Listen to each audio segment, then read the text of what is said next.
Iran पर हमले की तैयारी, इस बात को कंफर्म इजराइल के ऑफिशियल ने खुद किया है। इजराइल के ऑफिशियल का कहना यह है कि टकराव बढ़ रहा है। अब ये नहीं पता कि कहां टकराव बढ़ रहा है ईरान और इजराइल के बीच में, लेकिन ये कहा और उन्होंने कहा कि वक्त आ गया है कि ईरान पर एक और स्ट्राइक की जाए जिसकी तैयारियां चल रही हैं। जी हां, ये कंफर्म कर दिया गया है इजराइल के द्वारा। वहीं आपको बता दूं कि अमेरिका पूरी तरह से फेल हुआ है। इसमें मैं ईरान के समर्थन में नहीं बोल रहा हूं, ये रिपोर्ट्स हैं कि अमेरिका का B-2 बॉम्बर फेल हुआ और खास करके जो बंकर ब्रस्टर्स, पूरी दुनिया का सबसे ताकतवर बम जो इजराइल के समर्थन में अमेरिका ने ईरान के न्यूक्लियर साइट्स पर गिराया, वो फेल हुआ। अब बड़े लंबे समय के बाद ट्रंप की सरकार ने माना कि हाँ थोड़ा सा कमजोर निकले हैं बम।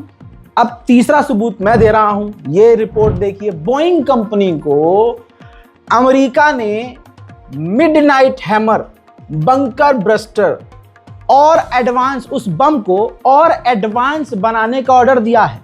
खरबों रुपये खर्च किए जा रहे हैं ताकि कोई ऐसा बम बनाया जाए जिसे दाग कर ईरान की अंडरग्राउंड फैसिलिटीज को तबाह कर दिया जाए। वहीं ईरान के IRGC के ऑफिशियल इराक पहुंचे और इराक के NSA से मुलाकात की है। उधर एक तरह से ईरान खतरनाक काम भी कर रहा है। IRGC के ऑफिशियल ने कहा है कि हमारी मिसाइल वहां तक पहुंचेगी जहां तक हम चाहेंगे।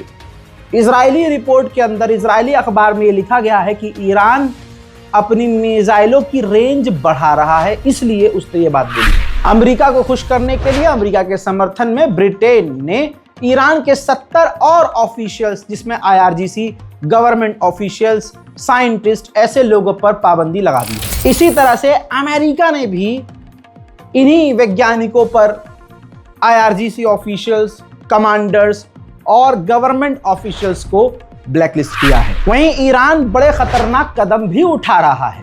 ईरान एक नया बिल लेके आ रहा है जिसके अंदर ये कानून होगा कि अगर कोई शख्स, चाहे वो ईरानी हो चाहे विदेशी आकर ईरान में रह रहा हो, भले ही वो ईरान में ही पैदा हुआ, ईरान का नागरिक है, अगर अमेरिका और इजराइल के लिए कोई जासूसी करता हुआ पकड़ा गया तो सीधा उसे फांसी दी जाएगी। फीफा वर्ल्ड कप अमेरिका में होना है और फीफा वर्ल्ड कप के अंदर ईरान जाने को तैयार था और ईरान के जो फुटबॉल प्लेयर हैं कमाल खेलते हैं, गूगल कर लीजिएगा, यूट्यूब पर वीडियोस भी देख लीजिएगा, लेकिन इनको प्लेटफॉर्म नहीं दिया जाता है।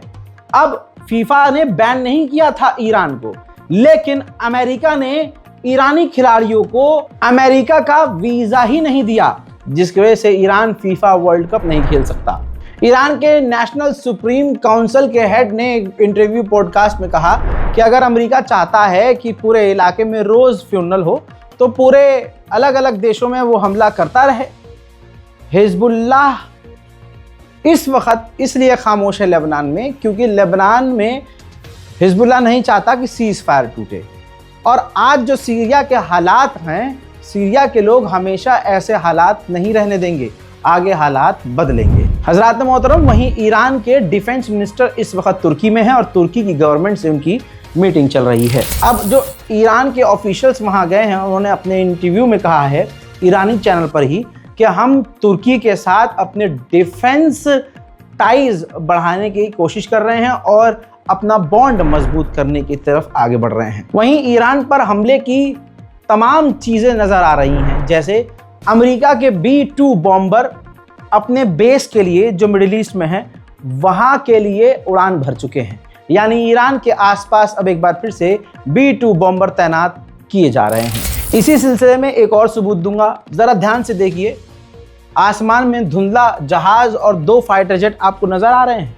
हाँ, टैंकरों के साथ नाइट हॉक नाम का पुराने ज़माने का, थोड़ा पुराना है लेकिन ये ख़तरनाक फाइटर जेट है जो कि मिडिल ईस्ट के लिए अमेरिका से निकल चुके हैं। इसी तरह से तीसरा सबूत आपकी स्क्रीन पर, अमेरिका के एयरक्राफ्ट कैरियर मेडिटेरियन सी की तरफ बढ़ चुके हैं, यानी दाखिल हो चुके हैं।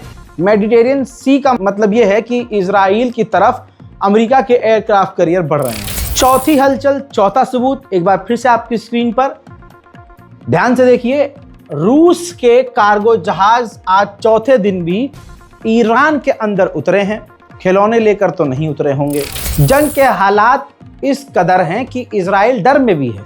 इजराइल ने $31 बिलियन नया जो है बजट जंग के लिए जारी किया है अपने बचाव के लिए, जिसमें गाजा और ईरान से जो टकराव है उसके लिए इजराइल ने साल में दूसरी मर्तबा अपना मिलिट्री बजट बढ़ाया है $31 बिलियन। हजरात, ईरान के deputy chairman commission of Islamic consultative committee, इतना लंबा नाम होता है मौलाना, हल्का रख लिया वो, उन्होंने देखिए अपने एक इंटरव्यू में साफ कहा है, फारसी में है, पर्शियन में है, मैं आपको सिंपल भाषा में बता रहा हूं कि इन्होंने एक्सेप्ट किया है जो बड़ा डराने वाला मामला है कि पूरा ईरान इजराइल सीसीटीवी कैमरे से देख रहा है। हमारे जितने भी सीसीटीवी कैमरे हैं उन पर हैकिंग करके इजराइल ने नजर रखी हुई है और ईरान के चप्पे चप्पे को इजराइल ने सर्विलांस पर डाला हुआ है।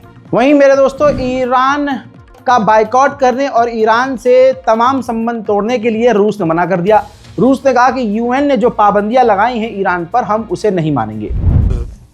Letter signed by Minister Lavrov addressed to the Secretary General, advising and warning him not to rush with the implementation of the illegal snapback, not to re-establish the sanctions committee, and not to introduce sanctions that allegedly have been reintroduced. So we'll be living in two parallel realities, because for some snapback happened, for us it didn't. That creates a problem. How we will... Irani official ने खुद कबूल किया है कि हमने Donald Trump से direct बात offer किया, लेकिन वहां से कोई ना आया ना कोई जवाब आया। सुन लीजिए।